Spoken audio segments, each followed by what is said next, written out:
We could have used someone like you on my world. Your world? Beck is from Earth, just not ours. The snap tore a hole in our dimension. You're saying there's a multiverse?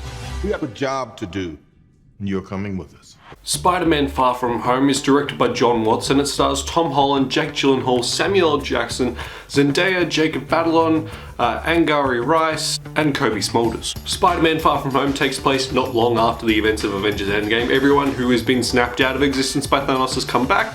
They are like victims of what has been called the blip, so if you died, came back, you blipped. And Spider-Man, he's going on summer vacation, he's going to Europe with most of his classmates on a school trip. But then they're in Venice, and then Mysterio shows up, he's fighting, and then Nick Fury shows up and asks him to come and meet him, come and help him with a mission that he has Mysterio recruited for as well, to save the world. Performances for the most part are pretty great. Tom Holland as Peter Parker and Spider-Man, again, kills it, he's a fantastic Spider-Man. Jake Gyllenhaal as Mysterio, really good, really convincing. He's not really menacing as well, but he is very charismatic on screen, and when he's on screen, you just love to watch him. Zendaya I thought was really strong as well as Jacob Batalon and Angari Rice. The chemistry amongst the entire classmates, in fact the entire cast, is fantastic. The chemistry between Holland and Gyllenhaal, magnetic. I loved watching the two of them on screen talking to each other, as well as, you know, those interviews together. It's amazing. Did you see the rant where he talked about Benedict Cabbage Patch Kids? It's incredible. Jake Gyllenhaal's a marvel. The action in the film was also a lot better shot than it was in Spider-Man Homecoming, and it was a lot more creative in the way things are done.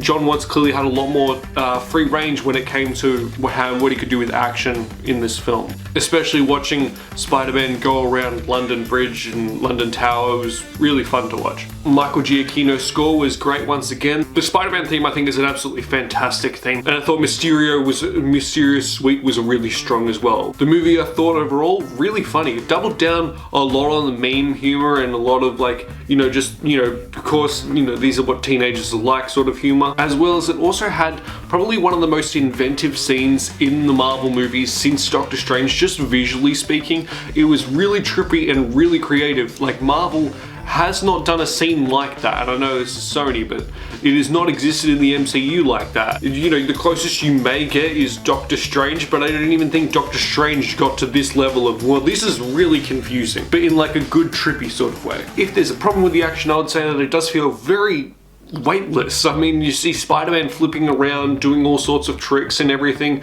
but it doesn't really feel like Spider-Man's in danger. It doesn't feel like the action feels very grounded. It feels very floaty, very mid-air. It doesn't feel like much damage is actually being done or anyone is in any inherent danger. Where in Spider-Man Homecoming, there was a lot of like personal stakes involved in the action. That's what made it so great.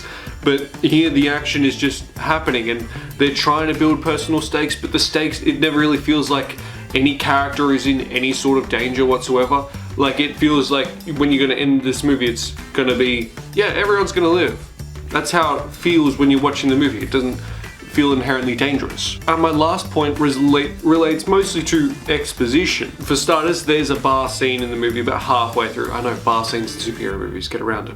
But there's a bar scene which has a lot of exposition done. It's a lot of exposition. It's not great exposition, but it's the best way they could do that exposition. You know, that's fine enough. But also the first 2 minutes of the movie, if you've seen the leaked Endgame, you know, re-release sort of thing, whatever it is, the extra minutes of footage, 2 minutes of footage of Spider-Man Far From Home, looking at that, you're robbed of that's literally just the opening of the film, and then it cuts to the Marvel logo. It feels like you robbed the audience of a bit of action, B, a bit of character or exposition. It was very underwhelming. It felt like a scene that could have entirely been cut because they sort of just add more exposition towards the end. Spider-Man Far From Home, it's fun for the most part. I had a lot of fun with the action. I think it was really well done, really well handled. I think it's a solid Spider-Man movie. It's not my favorite Spider-Man movie by far, so I would say that Spider-Man Far From Home is one and done.